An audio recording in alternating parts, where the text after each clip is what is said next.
Hey busy people, welcome back to the channel. So for today we're coming at you with another food, not from a typical brand. This is going to be the Aquarium Co-op Easy Fry food.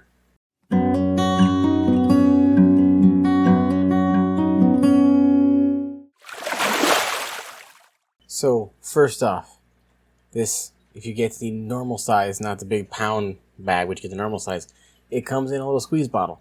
So it looks like a condiment bottle. So like ketchup, mustard bottles. You take the cap off, you just squeeze it into your tank. That's the first good thing about this. Secondly, it's been designed by the co-op team and they have large amounts of experience. So it's a good overall food for those reasons. The ingredients for the food, we got salmon fish meal, dried yeast, marine protein, spirulina, kelp, vegetable products, fish oil, calcium phosphate. We got vitamin supplements A, E, D3, B1, B12, biotin stabilizer, vitamin C, minerals, and amino acids. So it's got lots of good things in there. Crude protein, 55%, which is something you want to look for when you're breeding fish. You want a nice high protein for your fry. Crude fat, 18%. Crude fiber, 2%. And minimum phosphate is going to be 1.3. Now, the thing I like about this food, besides it being easy, is it makes breeding itself easier. I have been able to successfully breed and raise guppies, mollies, and now 2 types of killifish with just this food, and endlers. I have not needed to add anything else. I've done no live brine, no live Daphnia cultures, live blood, none of that stuff. I've literally just popped the lid on my breeding tanks daily, twice a day. If I'm feeling, crazy, I'll just give a squirt.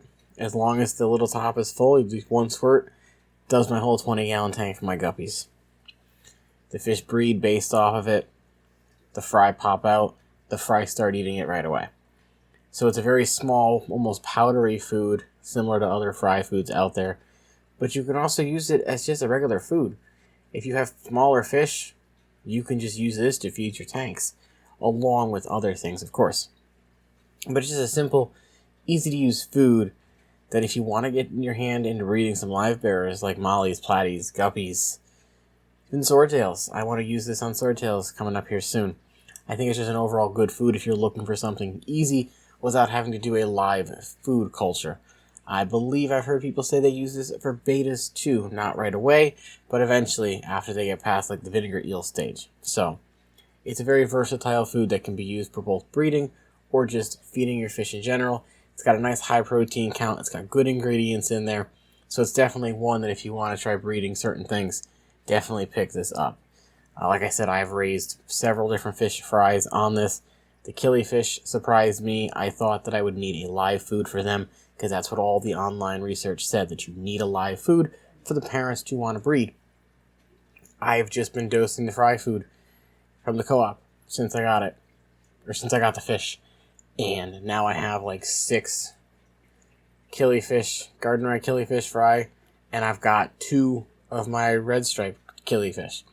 So they are eating this food and breeding based with just this food, and the fry are big enough to just start eating this right away. So I don't have to do any live foods. Guppies, same thing. The mollies come out bigger than the darn guppies, so no issue there. Endler, same thing as the guppies. So it's just a good food, easy to get into breeding with, easy just to feed in general. So I definitely would recommend picking this up. Thank you all so much for watching. Leave a comment down below if you're in the States and have been lucky enough to use this food. What has your experience been using it? And I'll see you guys in the next one.